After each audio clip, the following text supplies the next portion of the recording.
Hoje é um dia histórico. Um acontecimento pode mudar completamente o rumo da humanidade. A descoberta da cura do câncer. Pelo menos alguns casos que antes nós não tínhamos como resolver. Mas depois de décadas, finalmente descobrimos como. Uma solução capaz de salvar milhões de vidas. E essa é a única cópia da fórmula que temos disponível atualmente. O mais impressionante é um dos seus ingredientes, um estranho fungo que é capaz de destruir colônias de insetos inteiros, mas que em humanos, além de não trazer praticamente nenhum prejuízo, é um agente anticancerígeno e que está nos ajudando a como derrotar o câncer. Agora, voltando para... Interrompemos nossa programação para um aviso de última hora. Casos de uma nova possível infecção começaram a contaminar centenas de pessoas. Os sintomas mais comuns apresentados são a falta de controle repentino, a agressividade e sintomas que até agora os especialistas têm dificuldade de identificar o que são. De acordo com os cientistas, sintomas e amostras apresentam bastante similaridade com o fungo Ophiocordyceps. As autoridades pedem que tenham calma e que não entrem em pânico. Obrigado e boa noite. Bom, parece que isso vai ter que ficar para uma outra hora. Agora, antes da gente ir para o conteúdo, não esqueça de comentar alguma coisa aqui embaixo.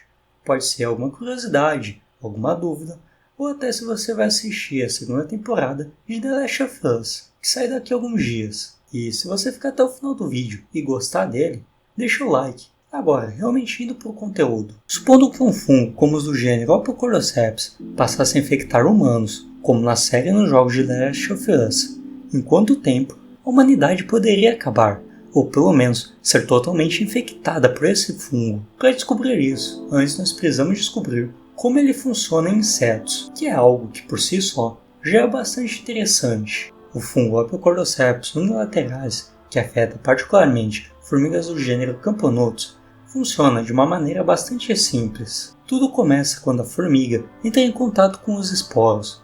Eles aderem ao exoesqueleto dela e começam a penetrar no seu corpo, através das articulações ou pelo sistema respiratório.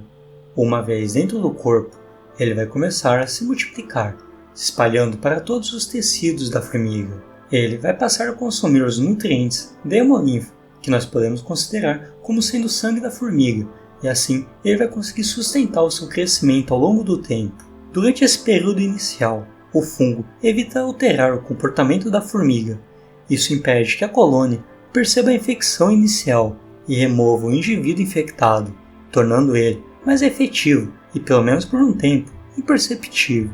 Após algumas semanas, o fungo toma controle quase que total do sistema nervoso e dos músculos. Antes nós pensávamos que esse fungo controlava completamente a formiga, inclusive o seu cérebro, mas pesquisas mais atuais indicam que as coisas podem ser um pouco mais aterrorizantes para a formiga. Essas pesquisas demonstram que provavelmente essa formiga fica viva e consciente durante todo o período, ou seja, durante todo o processo que eu vou falar agora, ela permanece ciente do que está acontecendo, mas incapaz de controlar as suas ações. Depois dessas primeiras semanas, a formiga passa a exibir comportamentos atípicos, como convulsões e tremores, que a tornam menos efetiva nas suas tarefas. O fungo induz a formiga a abandonar a colônia e subir uma planta ou um outro local elevado.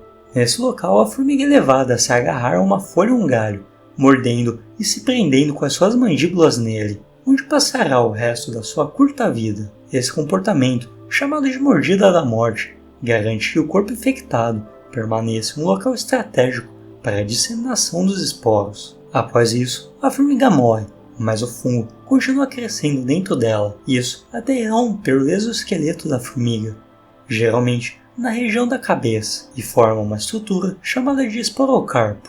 Essa estrutura é responsável por liberar mais esporos do fungo no ambiente, que podem ser carregados pelo vento para infectar novas formigas, tanto da colônia atual como de colônias mais distantes. E isso pode ser extremamente perigoso para as colônias próximas e que pode causar um verdadeiro extermínio nessa população. O mais interessante é que algumas colônias criam métodos de defesa contra esse tipo de fungo, indivíduos que podem estar infectados com esse fungo. Assim, de alguma forma, eles conseguem mitigar os danos que esse fungo poderia causar nelas. Mas e se agora, ao invés de formigas, nós colocássemos humanos para serem infectados com esse tipo de fungo, assim como acontece em The Last of Us. No universo de The Last of Us, o fungo age de forma semelhante ao comportamento observado em formigas, mas adaptado para humanos. O fungo se espalha por meio de esporos no ar, mordidas de infectados ou contato direto com o fungo. O período de incubação que o infectado passa sem exibir sintomas é bem mais curto na ficção do que na vida real e varia entre 1 a 2 dias, com sintomas se agravando rapidamente. E o que é mais diferente na série é o comportamento dos infectados. Ao invés de se esconderem na multidão, eles se tornam mais agressivos para espalhar a infecção de uma forma mais eficiente. No estágio inicial, a infecção seria bem limitada a uma ou poucas regiões. Áreas urbanas seriam mais severamente afetadas devido à alta densidade populacional, o que aceleraria o contágio. Viagens e deslocamentos espalharão a infecção globalmente em questão de dias a semanas.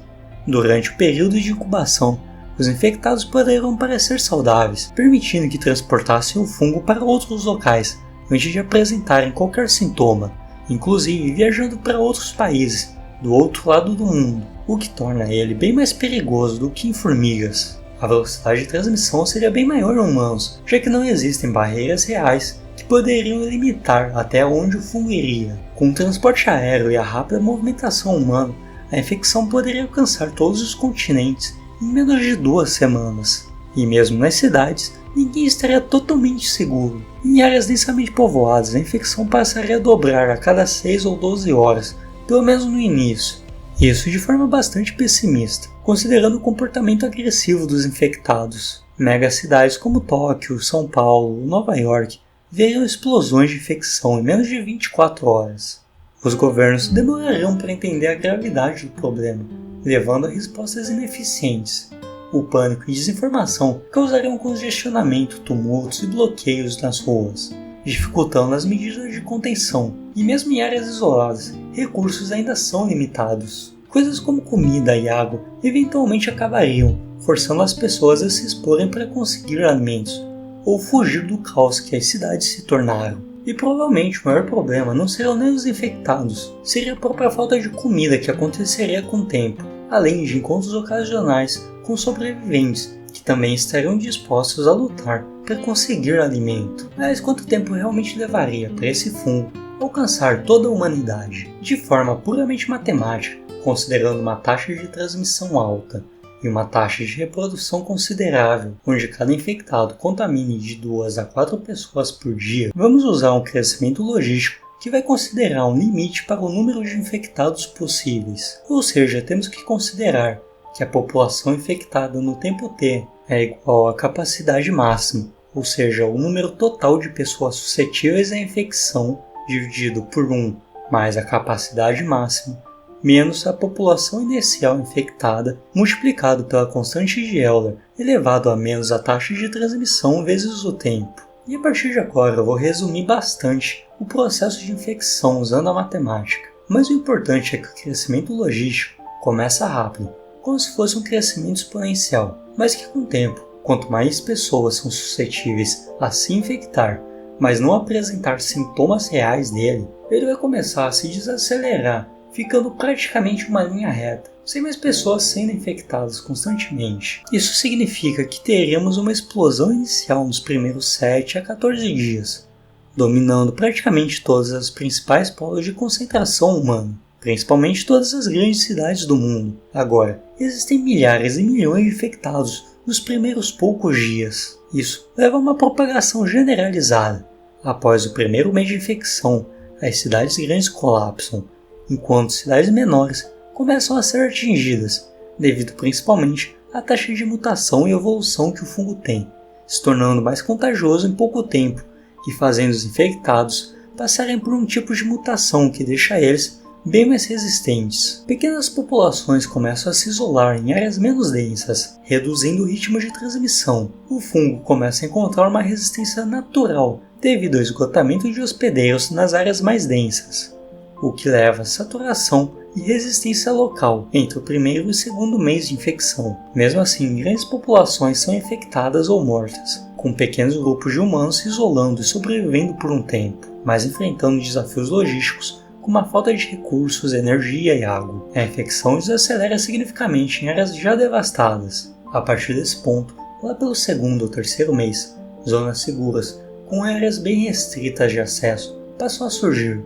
não só por parte do governo, mas por grupos paralelos também, além de implementação de medidas de contenção, como quarentenas e bombardeios a áreas infectadas. Agora, eliminar os infectados à distância seria a melhor medida e a mais segura para combater a infecção. E assim como em The Last of Us, algumas pessoas poderiam ser naturalmente imunes à infecção. Essas pessoas seriam valiosas para a criação de vacinas, claro que um tempo muito mais longo para serem realmente efetivas. Além disso, existe um limite biológico para o fungo, quase como se fosse um tipo de controle natural. Primeiro, que os esporos infectados têm um tempo de vida limitado, embora isso faça um aumento na contaminação inicial. Com o tempo, isso pode ser menos efetivo, ao longo que o funcionamento dele é entendido e que existem menos pessoas para serem atingidas por esses esporos, além de que a exposição a um ambiente extremo, como calor, frio, podem enfraquecer ou destruir esporos em áreas não infectadas. E com menos humanos vivos, a infecção não teria material para se propagar, o que criaria um equilíbrio. Mesmo diante de toda essa destruição causada pela infecção, a humanidade muito provavelmente não seria extinta.